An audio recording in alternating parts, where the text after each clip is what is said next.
Thank you, Mr. Finnigan. Let us continue with the second question and answer session. Our first question will be from Mexico. It will be from the Secretaría de Educación Pública y Cultura del Estado de Sinaloa in the city of Culiacán in the state of Sinaloa in Mexico.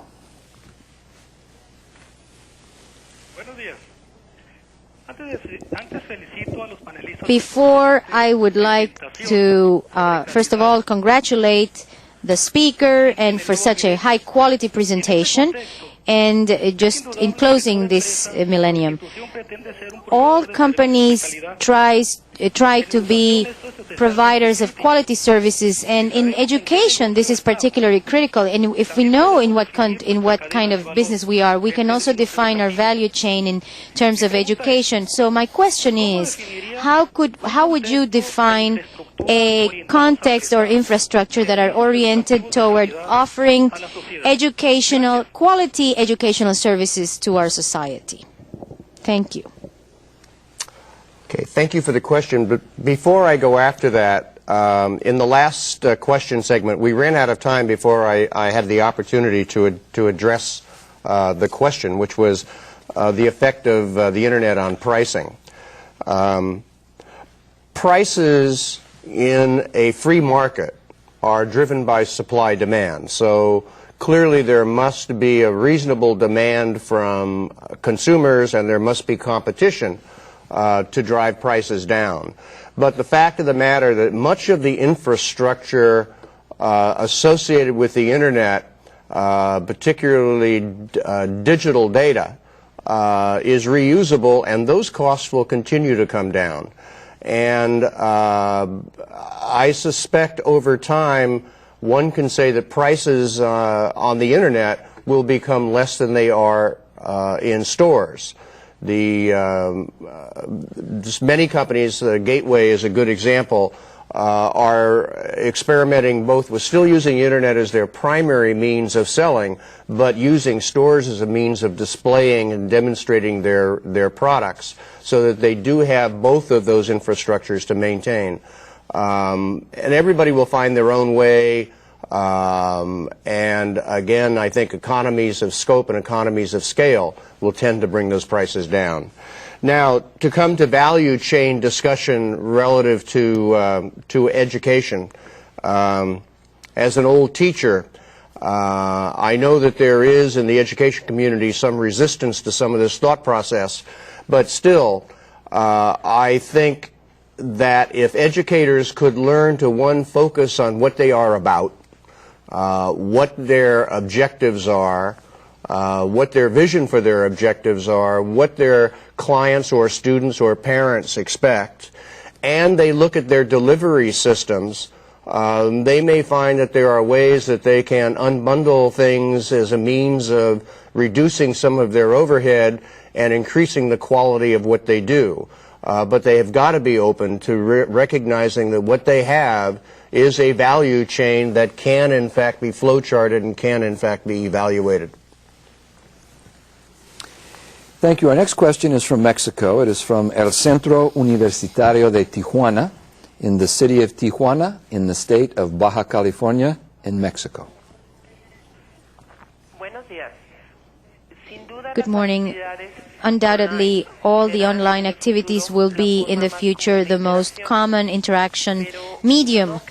But don't you think that this may create a more isolated and more dehumanized society? Thank you very much, and greetings on the for the holidays. Thank you. And happy holidays to you too.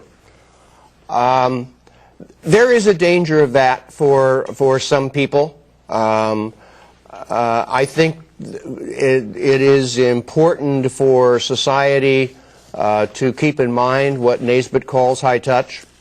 I believe, however, that what we describe as a dream society is an indication of the human content itself, recognizing that we have a need for our own emotional stability, and that in this high-tech world that may be more difficult to achieve, so we're looking for new ways for it to happen.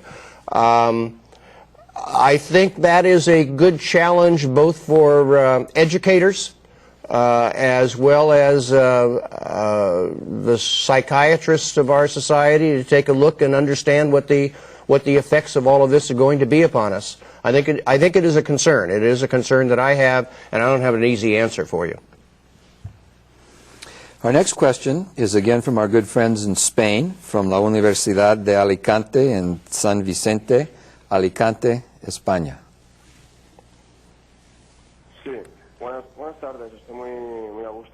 We are very delighted with this presentation, and here is our question. Don't you think that the value added of the products and services may also generate some degree of suspicion on the part of the client or the consumer? I'm not sure I quite understand the question, but let me give it a try nevertheless. When we talk about value added, we come back always to the premise that what an organization is doing is delivering a product, a service to a client, to a consumer. And the definition of value is determined by the client and the consumer. And that will become increasingly the case particularly as more people use the internet, as more people are able to interact in a virtual way with a number of suppliers.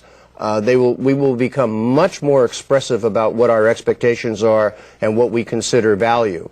And it is our responsibility as suppliers to understand that and to create organizations and capabilities to deliver that value.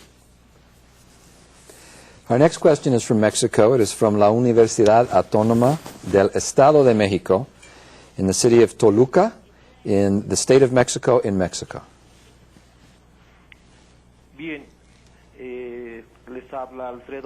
My name is Alfredo Ramirez, and I would like to congratulate and send our greetings to all the people at the ITC and the associates.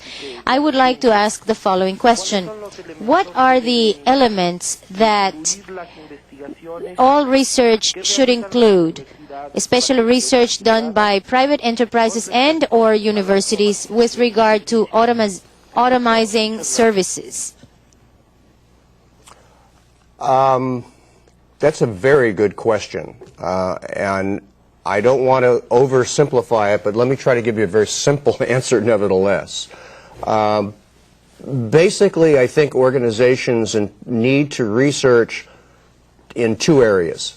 First of all, let me say three areas. The first one is they need to research with their customers exactly what their customers require and what their customers' expectations are and the direction that they are going, etc. They need to understand everything they possibly can about their customers. Two, they need to understand everything they possibly can about their own processes, both in terms of its effectiveness and its efficiencies and what opportunities there may be to unbundle and to create efficiency by bringing in third parties or working other kinds of arrangements. And then the third area of research that I would suggest is important is what is the competition doing, what is the industry doing. You need to reach out, and benchmarking is probably the most common way of doing that, and gather information about the world in which you exist and compete. And now from Panama, from la Universidad Tecnológica de Panamá in Panama City, Panama.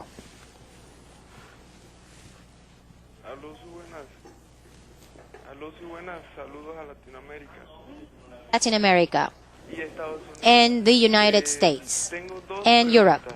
I have two questions. One is, we are talking about greater differences and income for developing countries, and also the ones who have high income levels may be able to keep up, but the lower income countries will be more and more on the fringes. That's my comment, or if you would like to elaborate. Thank you. The only comment that I can make is I think that is partially true. a free, open economy, world economy such as we have now, is growing very rapidly, and maybe not as rapidly as we would like. But the hard fact of the matter is that it is growing. And when Africa or some other third world nations will be able to grow into that same economic future, I don't know. I do know that societies that we thought were really lagging behind are catching up very, very rapidly. Frankly, I think the glass is half full, and I'm optimistic for the future. We have a chance for one last quick question from Bolivia, from La Universidad Privada Boliviana in Cochabamba, Bolivia. Muy buenas tardes. Good afternoon. I would like you to elaborate a little bit on the new tendencies, the new trends on the market segmentation. In other words, what are the parameters that we should take into account today in order to be better attuned to the clients, to our clients? That's all. Thank you very much. We have very little time, and let me just simply say, to reiterate what I've said, you need to connect with your clients, you need to understand what they want, and you need to understand your ability to deliver. Thank you for your excellent questions, but we've run out of time. Thank you again, Mr. Finnigan. We hope that you have enjoyed participating in this video conference. We will continue transmitting programs on the latest techniques in developing global competitiveness. We invite you to participate in our first program for next year, which will air on February 10 and is entitled Workplace Trends and Dynamics, a Framework for Change and Productivity. For additional information on the International Training Center's programs for this coming year, please consult your participant's manual, where you will find the dates and specific topics for each program. Also, if you are interested in participating in training programs offered by the International Training Center, please contact the Center by letter, phone, fax, or email. On behalf of all of us who collaborate with the International Training Center, I thank you for your participation and interest in today's program. Thank you, and see you again soon.